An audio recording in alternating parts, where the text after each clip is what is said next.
کوئی ہے اس اللہ دی زمین تے بندہ؟ کوئی مرزائی چھوٹے تو چھوٹا بڑے تو بڑا دعوت مبالغہ علی حدیث بھی قبول کر لے؟ رب واضح کرے کہ قل جاء الحق وزهق الباطل ان الباطل کان زہوقا۔ سنیے میں ان جناب پیغام دینا چاہنا لوگوں، آئیے اے تے حسینہ مرزائیاں نال بات ذرا آئیے سنیے جو میں پیغام دینا چاہنا۔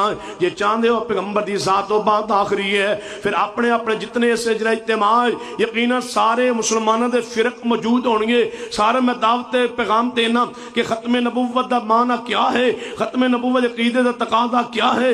سنیے چند مسائل تسی بھی لے جاؤ نا، اپنے اپنے گھر جا کے سوچنا کہ ختم نبوت دا منن دا معنی یہ ہے کہ حدیث مصطفیٰ آ جائے، فرمان مصطفیٰ آ جائے، پھر اپنی سب کچھ رائے و قیاد نو چھوڑ دینا۔ بتلائیے 1 2 4 نہیں، میرے مطالعے دی حد تک 30 حدیث ایسی آنے، 30 پیغمبر صلی اللہ علیہ وسلم دی حدیث نے، 6 اثار صحابہ نے، 36 دلائل نے کہ مغرب کی نماز سے پہلے 2 رکعت نفل پڑھے چاہیں، لیکن ہدایہ پہلی جلد صفحہ 82 پہ لکھا ہے کہ نہیں جناب جائز نہیں ہے، مکروہ ہے 2 نفل پڑھنا۔ میں کہتا ہوں جب پیغمبر کی جناب 30 حدیث آ گئی، اس کے بعد مکروہ کہنا یہ عقیدہ ختم نبوت کا تقاضا نہیں ہے۔ عقیدہ ختم نبوت کا تقاضا یہ ہے ہدایہ میں کچھ آ جائے، قول کوئی آ جائے، رائے و قیاس کچھ بھی ہو، امام کچھ کہے، بزرگ کچھ کہے، اس سے خطا ہو گئی، غلطی ہو گئی، سب کچھ چھوڑ دے، پیغمبر کی حدیث مان لے۔ سنیے حدیث پیغمبر ہے کہ جب جمعہ کا خطبہ شروع ہو 2 رکعت پڑھے بغیر نہ بیٹھے، جبکہ آپ کی کتابوں میں لکھا ہے کہ جمعہ کا خطبہ ہو کوئی نماز نہیں ہوتی۔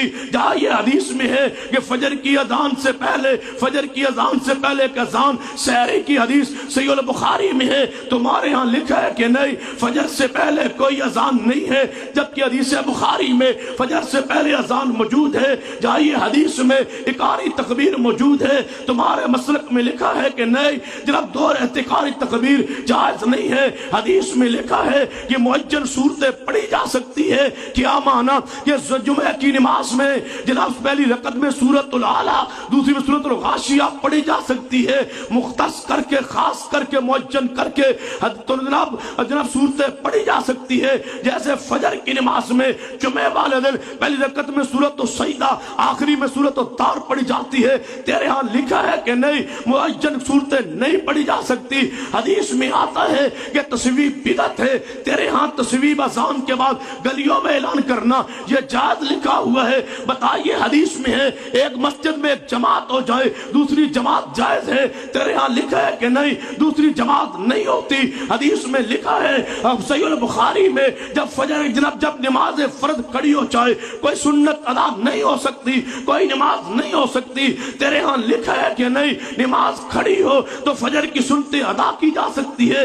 بتلائے تیرے ایک مسئلہ نہیں، 2 مسائل نہیں، 3 مسائل نہیں، ہزاروں تیری کتابوں میں مسائل ایسے موجود ہیں جو رب کے قرآن کے خلاف ہے، پیغمبر کی حدیث کے خلاف ہے۔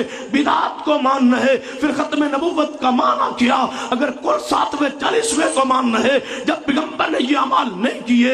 ختم نبوت کا معنی کیا؟ جب پیغمبر صلی اللہ علیہ وسلم کے زمانے میں نبی نے صحابی نے جماعت کرائی ہے، تیرے ہاں لکھا ہے نبی نہ جماعت نہیں کرا سکتا۔ حدیث میں آتا ہے حضرت سالم غلام بن کے جماعت کرائی ہے، تیرے ہاں لکھا ہے غلام امام نہیں بن سکتا۔ حدیث میں ہے نابالغ بچہ امامت کرا سکتا ہے، عمر بن سلمہ نے کرائی ہے، بخاری میں لکھا ہے، تیرے ہاں لکھا ہے کہ نبی نہ نہیں کرا سکتا۔ حدیث میں حکمار مقرر نہیں ہے، تیرے ہاں حکمار مقرر کرنا ضروری و لازم ہے، کم از کم 10 درم یا 32 روپے کچھ آنے موجود ہو تب نکاح ہوتا ہے، جبکہ حدیث میں یہ متعین نہیں ہے۔ ایک مسئلہ ہو تو تب بھی معاف کیا جا سکتا ہے، 2 مسئلے ہو تب بھی معاف کیے جا سکتے ہیں۔ ہزاروں مسائل ایسے ہیں جو تیری فقہ کتابوں میں موجود ہیں، رب کے قرآن کے خلاف ہے، پیغمبر کی حدیث کے خلاف ہے۔ یہی دعوت علی حدیث ہے کہ پیغمبر کی ذات آخری ہے اور بات آخری ہے۔ اگر پیغمبر کے بعد کسی امامت کو کھڑا کرنا ہے، پیغمبر کے بعد کوئی اور نام رکھنا ہے، پیغمبر کے بعد کسی اور بستی شخصیت عزت کی طرف منسوب ہونا ہے، پیغمبر کے بعد کسی کی رائے و قیاس کو حدیث پر مقدم سمجھنا ہے، پھر قصور کیا ہے مرزا عزت کا؟ آئیے اپنا گھر صاف کیجئے، اپنے عقائد صاف کر کے ذات اور بات کو آخری مانتے ہوئے اپنی ساری رائے قیاس کو چھوڑ کے محمد کی حدیث پہ قربان کر دیجئے، سب کو رونق جائیے، حدیث کو مانیے، حدیث کی پر عمل کیجئے، حدیث کو سینے سے لگائیے۔ یہی حدیث پیغام دیتے ہیں، آئیے حدیث کو سینے سے لگاؤ، یہ اگر آپ کی ذات آخری اور بات آخری ماننے کا معنی۔ اور جو پیغمبر کے بعد کسی امام کی بات کو مانتا ہے، پیغمبر کے بعد کسی کی تقلید کرتا ہے، پیغمبر کے بعد کسی اور کی اطاعت کرتا ہے، پیغمبر کے بعد کسی اور بستی کی طرف منسوب ہوتا ہے، پیغمبر کے بعد کسی اور ہستی کی طرف منسوب ہوتا ہے، پیغمبر کے بعد کسی اور کی بات کو حرف آخر